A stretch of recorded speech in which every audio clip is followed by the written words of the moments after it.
Hello, and thank you for listening to Renewables, a podcast by BioStar, which aims to explore the current and future energy landscape in America.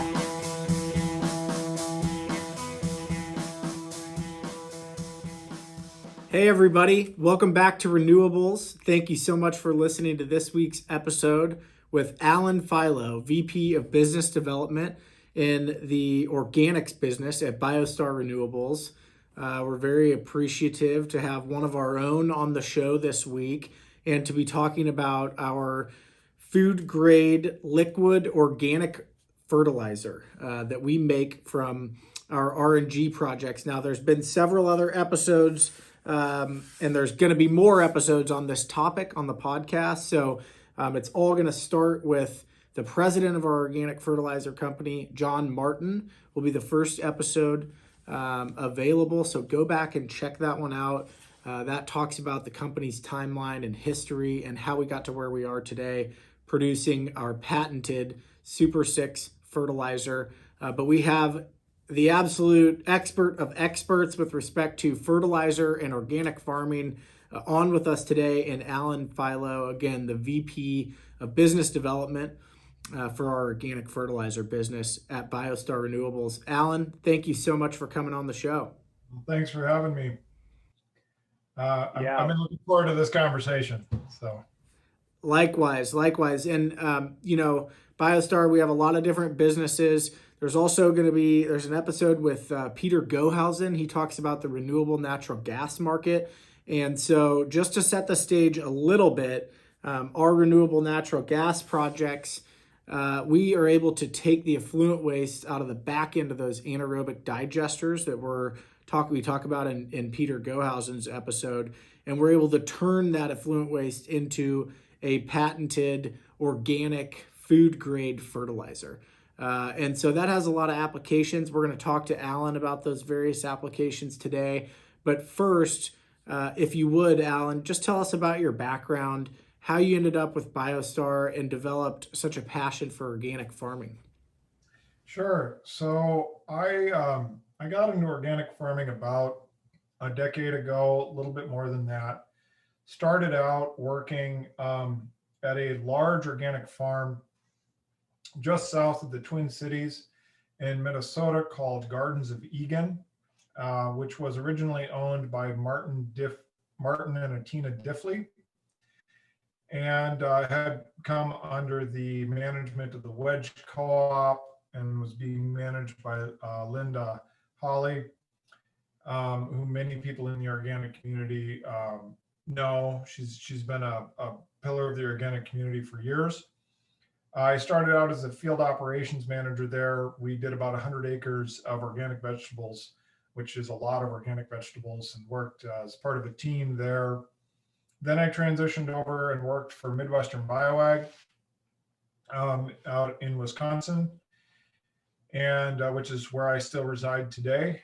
And worked for Gary Zimmer, developed their agriculture, their vegetable program, Fertility for Vegetables, and traveled all the way from Ontario to South Dakota to Missouri, doing vegetable consults for vegetable farmers, which I still do occasionally for a couple good friends of mine that I made during that time. And then did that for about 5 years, during which I also got a bachelor's degree in soil science from the University of Wisconsin-Madison.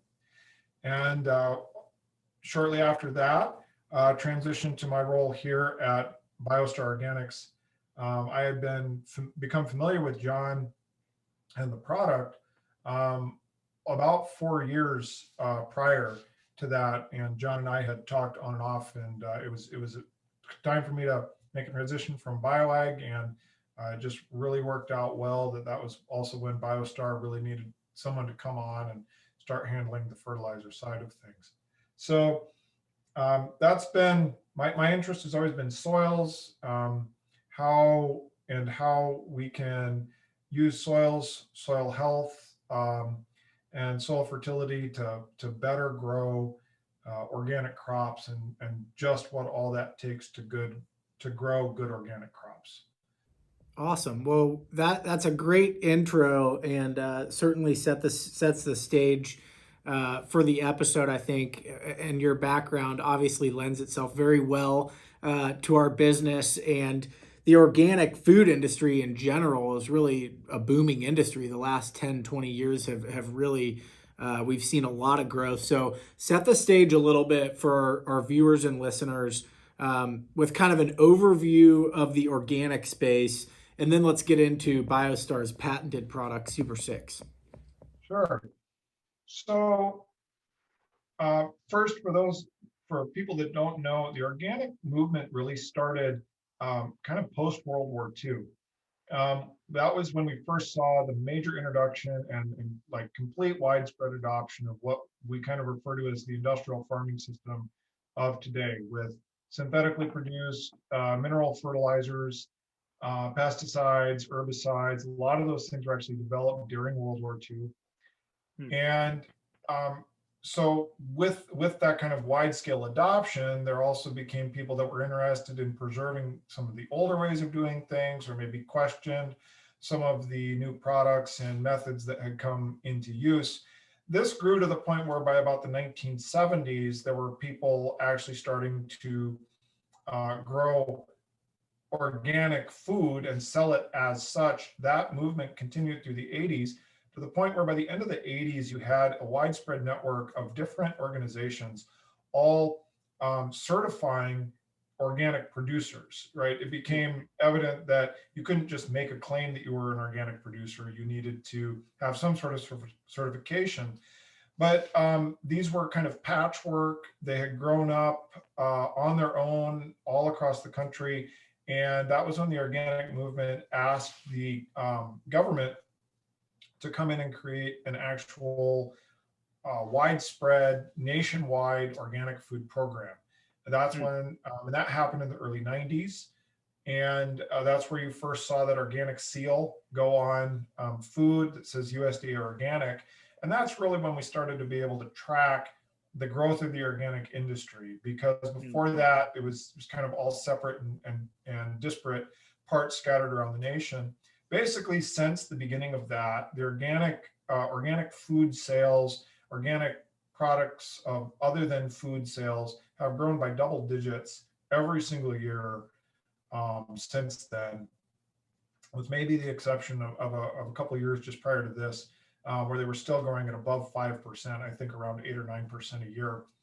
And with that has also come the growth of organic farming to be able to support those kind of sales. And I think that we would all look back over the last decade and kind of recognize that over this last decade, organic has really become a mainstream thing. You can walk into almost any grocery store at this point and find organic produce, organic products to buy.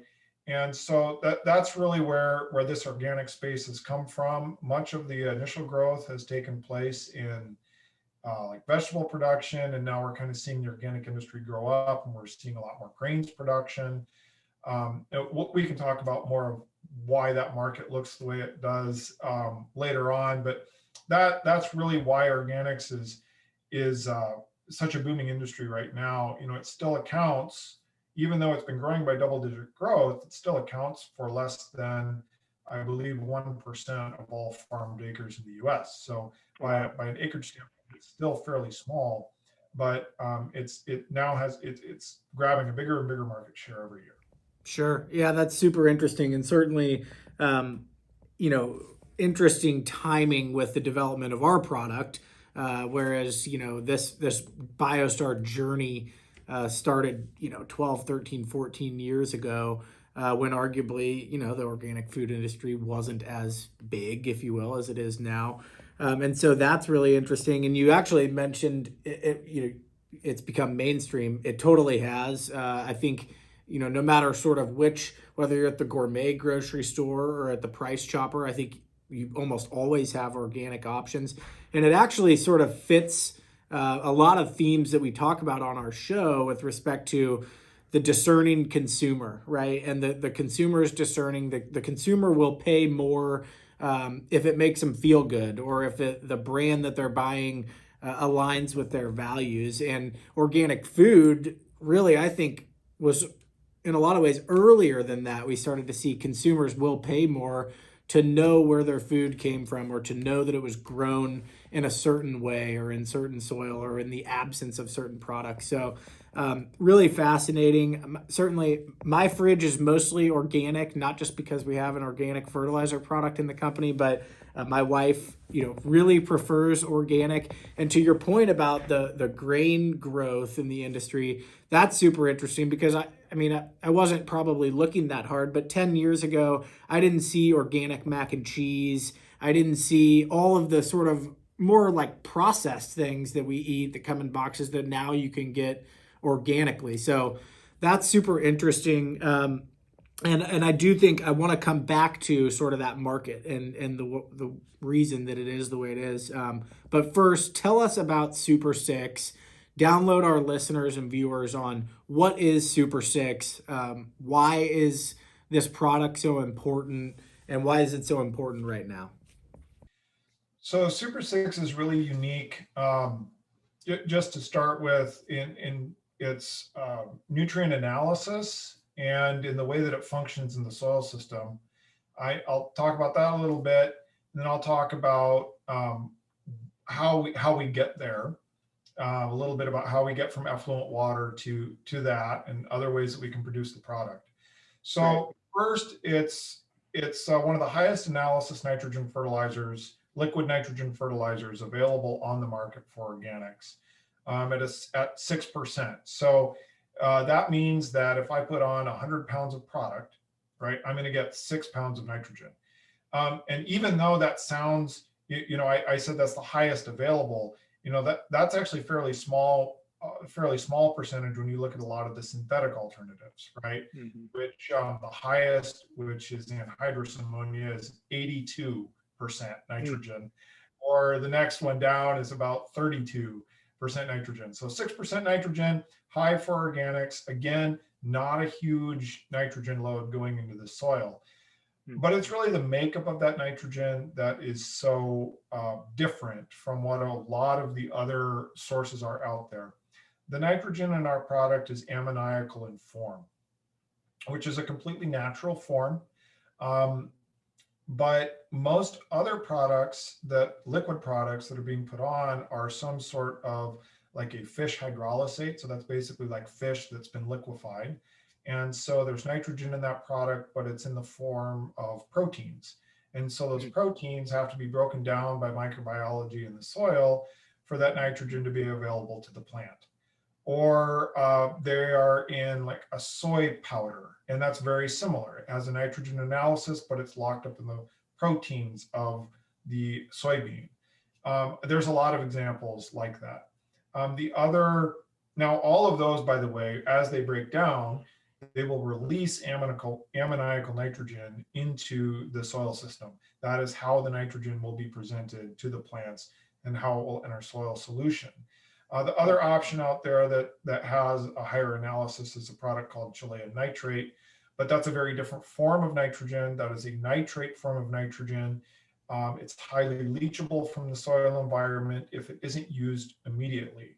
The other thing that's very different between ammonia and nitrate is that ammoniacal nitrogen is the preferred form of nitrogen for soil microbiology. And soil microbiology and the function of soil microbiology is really one of the greatest things that drives soil health. And for those of you that have been following things in the agricultural world, you'll notice that over about the past 5 years, soil health has become a very, very important topic. Soil health is very important in terms of soil erosion and soil degradation, soil resilience in the face of heavier rains and larger climatic events that we've seen over the past couple decades. So that's to say that the nitrogen that's in our product actually works together with microbiology in the soil and can be positive for soil health. And again, it's a completely natural form. And that's really, again, where we because of what we start with. So we're always starting, when we make this fertilizer, with some sort of organic substrate. That substrate could be manure going into an anaerobic digester. It could be manure being dried. for later application into fields. It could be food waste from a municipality or a city, as in our San Bernardino digester. Um, but what unites all those things is that all coming out of some sort of organic substrate in which there is ammonium present in the water or in the steam, which is of course just vaporized water that is coming out of either a drying operation or some sort of anaerobic digestion production. And what our process allows us to do is we will either cool that steam down, or we will take that water, we filter out any of the large particulate matter, and we do that for a number of reasons. Some of them actual chemical reasons in the way that the product behaves as we're concentrating it, and some of it for physical reasons for end use, because this product, we want it to be able to go through very small orifice, micron size emitters that are present in agricultural fields. And if we have large particulate matter in there, it can plug those. So That's interesting. So I'd imagine there's quite a few filters in the process. yes, there's a number of different filters in the process. And then basically at the end of this process, what we're doing is taking water out of the product. And so what we're left with is really a concentrate of this liquid. It could be the liquid portion of manure. It could be the liquid portion of the effluent water. But it's really you can take that manure, or you can take that effluent water, and you could use that as fertility just as it is on an organic field. And all we're doing is removing that water from this product so that we can take this product out and transport it efficiently, and that the farmer can use it efficiently, right? So we're going to start with something that's probably going to have, by percentage, it might be as low as 0.25% nitrogen to start with, and we take that all the way up to 6%. So that's obviously that's bigger than a 10-time conversion. Right. You're looking at somewhere between, depending on where we start, 10 to 20 time concentration. And so that means that you have 20 times less water to be able to have to transport around. Sure. What that also means, though, is as part of the process, it has amazing environmental benefits, because what we're effectively doing is you could actually look at us as a water reclamation service that makes a fertilizer byproduct. If you'll just give me a second here, I want to bring up a note I have here, because this is really important. Sure. It's that when we start with like 100,000 gallons of a base product, let's say we start with 100,000 gallons of a manure that's going to go into a digester, right? Okay. From that, we make approximately 650,000 cubic feet of methane, right? So we're creating green energy by processing that manure. We're making 78,000 gallons of clean water. Wow. Right? So 78% of that manure is coming back as clean water. And I think people become more aware that water is becoming a limiting factor in agricultural systems, even in city systems. If you think about doing a process like this, in a semi-arid area like Southern California or like Arizona, we can go in and clean up a manure stream, turn it into a fertilizer product, and give back 78% of that manure back as clean water that can either be put on crops or fed back to cattle, in a dairy barn. That's an amazing contribution. And then with that, we're only producing 1,800 gallons of SuperSix product. Right? So again, you can look at this, you can decide which way you want to look at this. Are we a fertilizer company, or are we a water reclamation company with a fertilizer? Sure. But that's just to kind of highlight the intense environmental benefits that you also get with this product.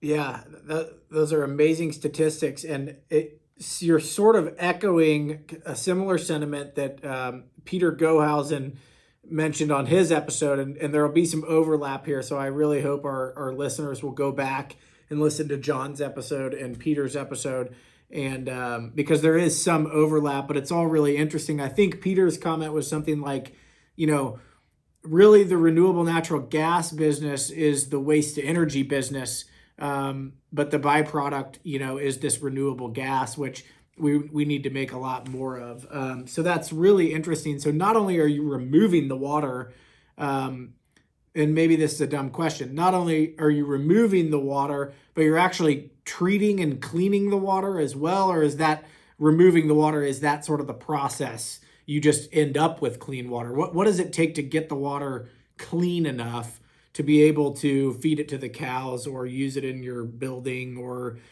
discharge it? Basically, what you're looking at there is you want to remove anything that is going to create one biological oxygen demand in the water, meaning that there's some sort of still decomposable element in the water that biology can use to break it down, because that sucks the oxygen out of the water and basically contaminates the water. So you get rid of a lot of that by moving these particulates. So a lot of that goes away with our first processes of filtering it. But then what happens is we want to preserve all of, in our product, you don't just get the nitrogen, you get all of the secondary and micronutrient components of your original substrate still in that manure.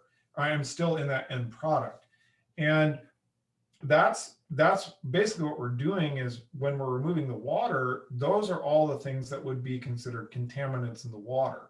So by just our process of wanting to preserve those and taking the water out of it, the water is pretty much clean and drinkable as soon as we've removed that water from the product itself, right? It's actually drinkable water. It's drinkable water. We can Wow. yeah, it's potable. You can feed it back to cattle. You can use it in any other systems that you would need to use, in an animal operation. And in the event that you are lucky enough to live in a place where you have excess water, we have been able to get, discharge permits because it's so clean, to be able to put this back into local water bodies, and it's not a pollutant at that point. So that's how we get.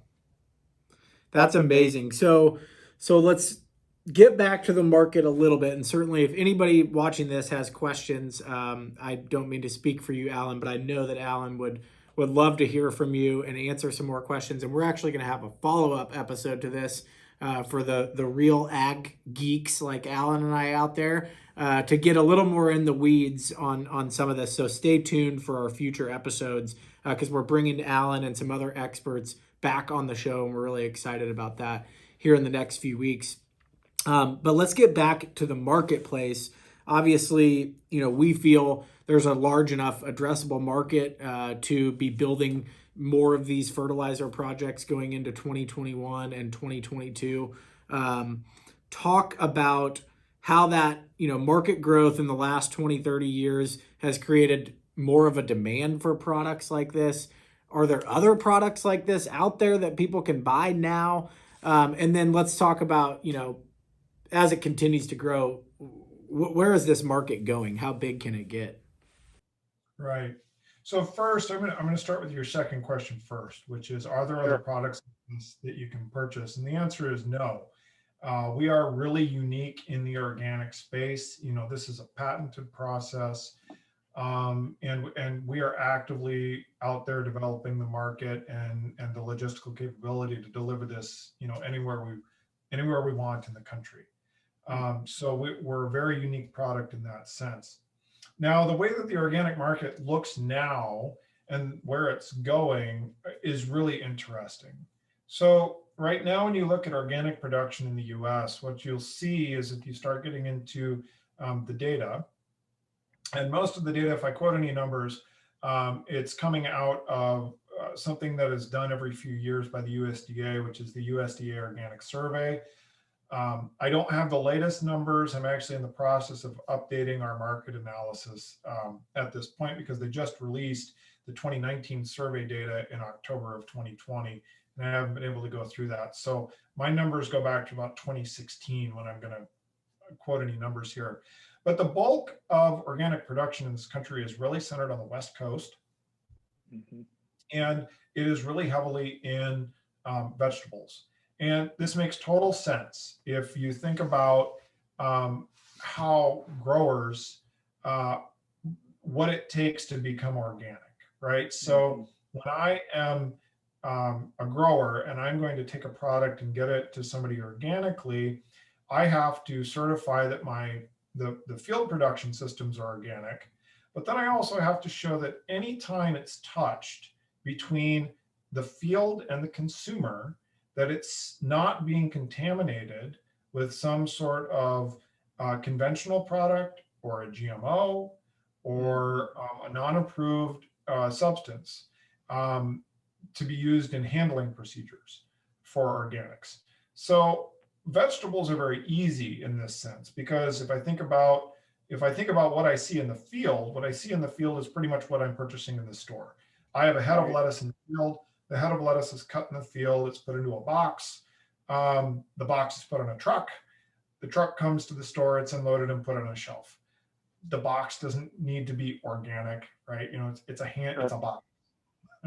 So there's not a whole lot of like extra infrastructure that goes into getting vegetables from the field to the consumer. And so it's been a natural place of growth. The easiest place of growth for organics has been in the vegetable sector. So what you see is that like 15% of all spinach in this country is organically produced, and that matches with sales. Is about 15% of all of the spinach that is eaten in this country is organic spinach. So you compare that to something like grains, where less than 1% of all of the grain production in this country is organic. And that makes sense too, because there's a lot of steps between what you see and then what ends up on your shelf. So, you know, you'd said earlier, now I see organic mac and cheese, or I see organic pasta. But if you think through this just a little bit, what you see is that I have the grain in the field, and then, you know, there are a lot of these operations, these organic operations, they have both a conventional side and an organic side. Right. You know, somebody's doing 1,000 acres and they make 200 of it organic because they're trying to diversify and capture more market. And but what that means is that you have to have separate grain storage, right? So even on the farmer level, now I have to have a large infrastructure improvement to be able to let me farm part of my farm organically and still have this conventional operation. And you see that all the way through the system. So then I have to make sure the trucks have been cleaned out, because the trucks have a lot of fines in them. It's not like you're putting it in a box. You move these things in bulk. So the trucks have to have cleaning procedures to take it from this place to this place. If we're going to process it, you either have to clean all your processing equipment, shut down the entire processing line, and do an organic only run for a period of time, right? So there's a lot more that goes into the infrastructure to be able to process grains. So that kind of so that explains a lot of why the market looks the way it does. Yeah, that's really interesting. I had actually never heard you give exactly that explanation, and it makes total sense. So basically, you know, the more process a product needs to get to the shelf, the more difficult it is to implement those processes. And you're talking about a lot of capital and things like that. Perhaps that's why we've seen, you know, like Annie's is a brand that comes to mind, who I think is totally organic. But I also have spoken with, you know, in our solar business and our electricity side of our business, we target a lot of food production companies. And so talking with, you know, some of those food production companies actually have their own farms, and talking about, you know, what it takes to convert the soil over, which I think is it 4 years that a field has to, 4 to 6 years that a field has to sit without a crop growing? Yeah, so during that time, you can't apply anything that would be considered non-organic or would be outside of organic standards. You can still be growing crops that entire time. Those are actually referred to as transitional crops, as Yep. in they're crops that are basically being grown organically, but they're not certified organic yet because the field isn't considered organic. And the reason for that is that, let's say you've been applying pesticides or herbicides on this field. The idea here is that it's going to take 3 years for those the residues from those products to basically be cleaned up and drop out of the soil system so that they're not going to contaminate the organic product that, at the start of the third year. Sure. Really interesting. Yeah. So as time goes on and more, let's take grains as an example, more organic grain products become available. Are we seeing that as supply increases, demand is meeting the supply? I mean, have there been any sort of lapses with any particular crops, or are we seeing that there is, really a steadily increasing demand for organic products? Yeah, the demand is there. Um, the demand is there. What I would say is this: like, if somebody goes and has the capability of putting like a whole bunch of organic pasta on grocery store shelves, it's going to get bought. The question becomes, it sort of becomes this chicken and egg thing about what do you need first? You need enough growers to be able to um, have companies invest in the infrastructure to start like a organic only section, or do you need the people to invest in, the organic only processing infrastructure to get more farmers to change over? Sure.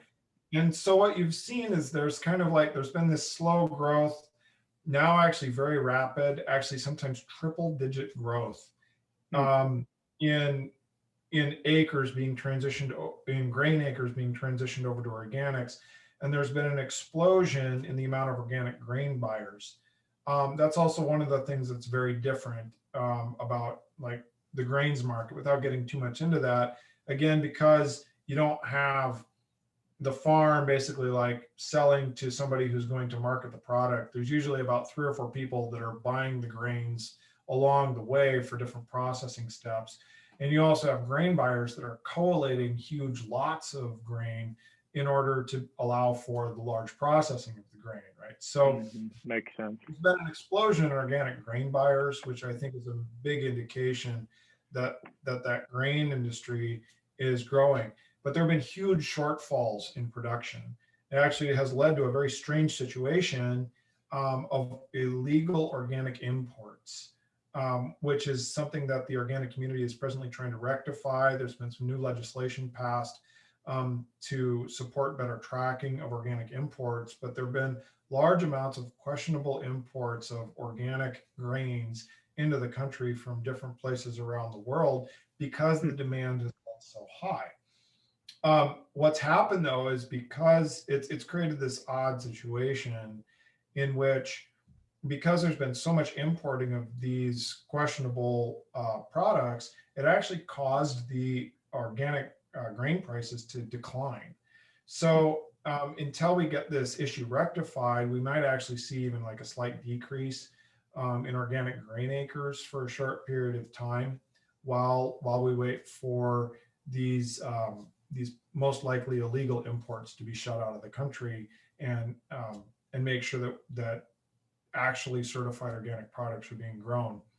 But there's going to be, and then what you're going to see is this very big gap between supply and demand, and you see a lot of people moving into that space. The other thing is that it takes a decent amount of knowledge to be able to grow an organic crop, and there's a learning curve to getting back into that. Interestingly enough, it can sometimes be easier to do that on the vegetable side as well, as opposed to on the grain side. And you've seen a lot of educational organizations. There's an O-Grain conference that was started in Madison just a few years ago, really focusing on organic grain production. And there's a lot more support of that. educating and providing the tools for people to be able to grow organic grains. And that's where we really think this market is going in the future. The nice thing is that our product is suitable for any organic crop that's being grown. It's excellent for vegetable production. A lot of vegetable production, like in California on the West Coast, it's done with drip irrigation, which is a very water efficient form of irrigation. And it's very nice to be able to include some fertility in that water. And we're excellent for that. Like I said, we don't have any particulates in it. We won't block any orifices. We're also excellent. That's great. So you can use our product right in an existing drip irrigation system, pump it right through. That's right. Or fertigation system. So if you're doing overhead irrigation, you can include it there. We've had excellent results on berry crops like blueberries, which prefer ammonium as their nutrient source. And then what we really feel is that even though organics is 30 years old at this point, if you take it from the start of the National Organic Program, it's really sort of in its infancy in a lot of ways. And what we really feel is that we can become a base level, ground level product that people are familiar with, and can become a intrinsic ground level product for the production of grains. And that's where you're really going to see the acreage growth in this country. And that's where we can really affect, soil health and food quality in this country, is as more of these organic grains are grown and get into the hands of consumers. And that's really what's going to power this side of the business in the years to come too. It's fascinating. One quick question. Where do you think the U.S. sort of stands or sits with respect to other countries and organic food production? That's a really interesting question. And I don't have any real statistics to support this, but the other entity that really has like an organic food movement in this way is pretty much like the EU.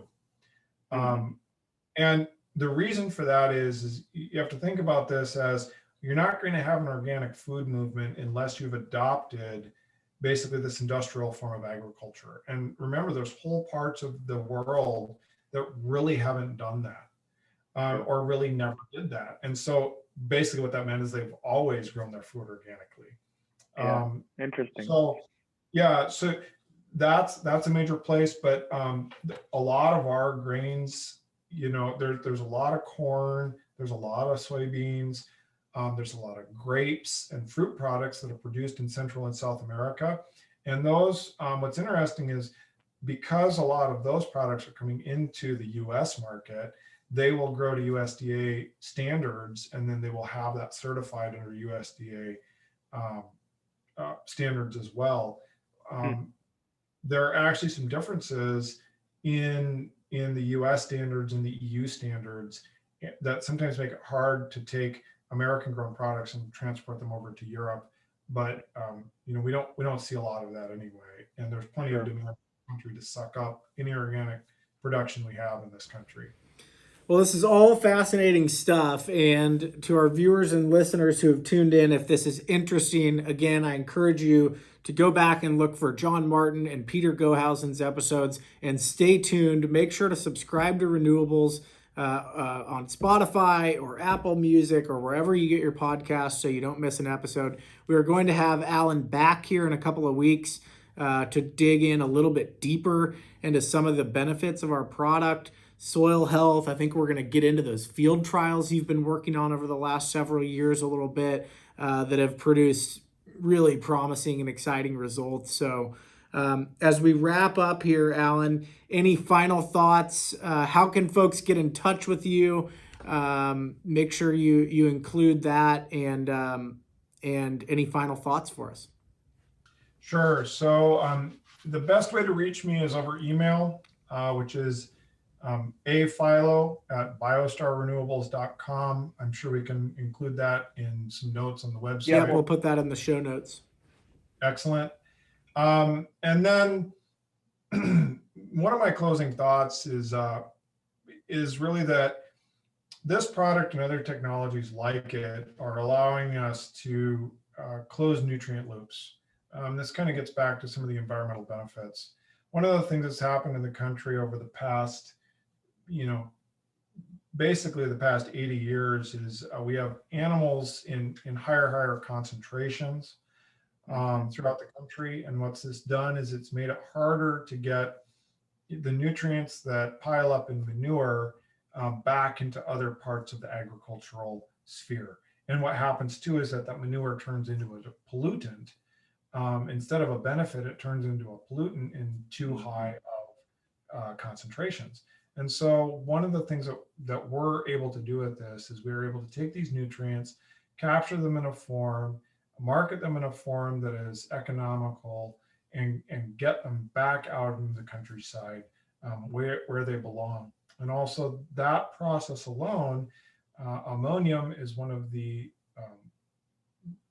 ammonium and nitrogen fixation through the Haber-Bosch process is an incredibly carbon intensive process. It emits huge amounts of CO2, burns natural gas to fix this nitrogen. So what we're also doing is basically preserving nitrogen in the system that doesn't need to be fixed by the Haber-Bosch process again, and therefore lowering CO2 emissions. So that's again just to state that this product, while it has amazing agronomic potential, is also part of a bigger solution to environmental issues. Sure. Yeah, and not to mention, you mentioned, the manure in intensity at some of these large confined animal feeding operations. And I know that that's been a huge issue for farmers for a long time, is what do we do with all this manure? How do we manage that? And so another added benefit of the product, obviously, being able to, effectively give a farmer a manure management system to be able to dispose of that in a way that's good for the environment. All really fascinating stuff. Alan, really appreciate you coming on and sort of laying the groundwork here for SuperSix Fertilizer. Really excited to bring you back and get a little bit further down in the weeds. So once again, for our listeners, please make sure and subscribe and follow the podcast so you never miss an episode. To Alan Philo, thank you so much for coming on. This has been great. It's been hugely educational. I even learned a couple of new things about our product that I didn't know before. So thanks again, and we look forward to having you back soon. Thank you, David. Thanks. Take care.